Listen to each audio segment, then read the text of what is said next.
just to kick off the conversation, I wanted to start with a brief quote from you at a previous engagement that you had at Carnegie Council when we were talking about the uses of surveillance technology in terms of protests. And this is just a quick quote.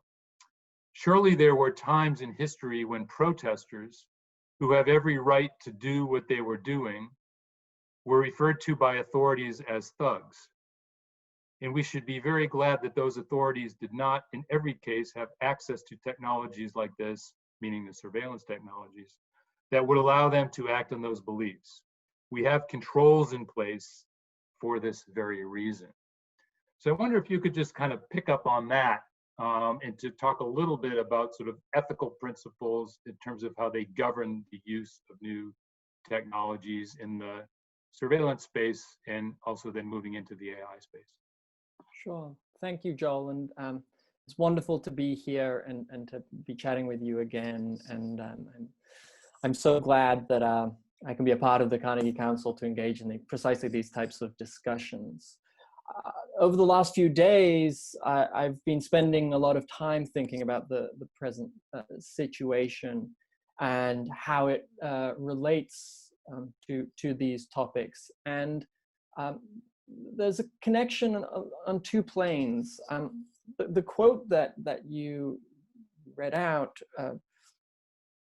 I'm referring to a particular type of technology that can watch a very wide area from the sky and track individuals. And what I realized was that this technology could be tremendously effective for, say, observing a convening or a protest or a demonstration, and then tracking individuals who participated back to their homes. People who previously had a right to anonymity in the exercise of the First Amendment, that anonymity can be very quickly pulled away. And I particularly started thinking about that specific application of the technology because an individual who develops this technology, who I spent some time with while writing the book, told me over the course of conversations that he had actually flown his wide area aerial surveillance plane over St. Louis, Missouri during the Michael Brown protests a few years ago. He said it was just for a test, sure. But he had also told me in separate conversations that he was very much against the Black Lives Matter movement and even in some cases referred to the people participating in this movement as thugs. And when I asked him if he would pass the information that he had collected from this surveillance system onto the authorities if he saw something untoward, he said, yes, absolutely. And that really, you know, that didn't sit all that easily with me because, you know, the ease with which that right could be torn away by this new technological reality was something that I hadn't contemplated before. And so that's why I say there are two planes here. The first plane is that these movements are happening in a technological reality that is unprecedented in terms of the volume of data that can be collected and the ways that that data can be processed. It can be compiled, so you don't just have one source of data, but you have many sources of data, and you can piece together the very detailed portraits of those you're observing from this information that is widely available. There are technologies that we don't necessarily know all about. There isn't much transparency as to where they are applied and employed. But what we do know is that the ease with which those rights can be intruded upon is totally unprecedented. And so that's why I think it's really relevant to look at these things in the context of what's happening.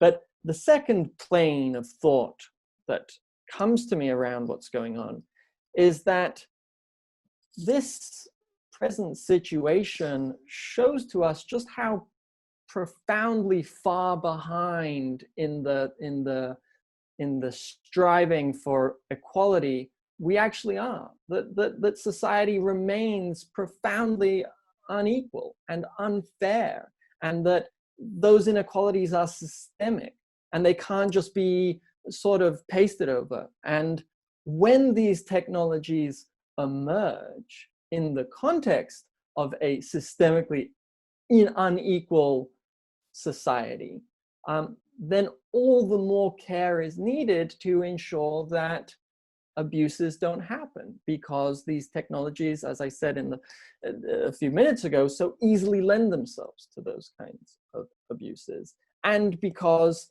they raise real questions that are problematic precisely because of inequality. I think that a lot of the issues that we're going to be talking about over the course of this conversation, specifically with regards to AI, wouldn't necessarily be issues in a totally equal egalitarian society. But we see today and the last few days that we don't live in such a society. And that's precisely why we need to have this, this conversation. That's why this conversation is more urgent than ever, because if not, these technologies could perpetuate those inequalities. And that's the last thing we need.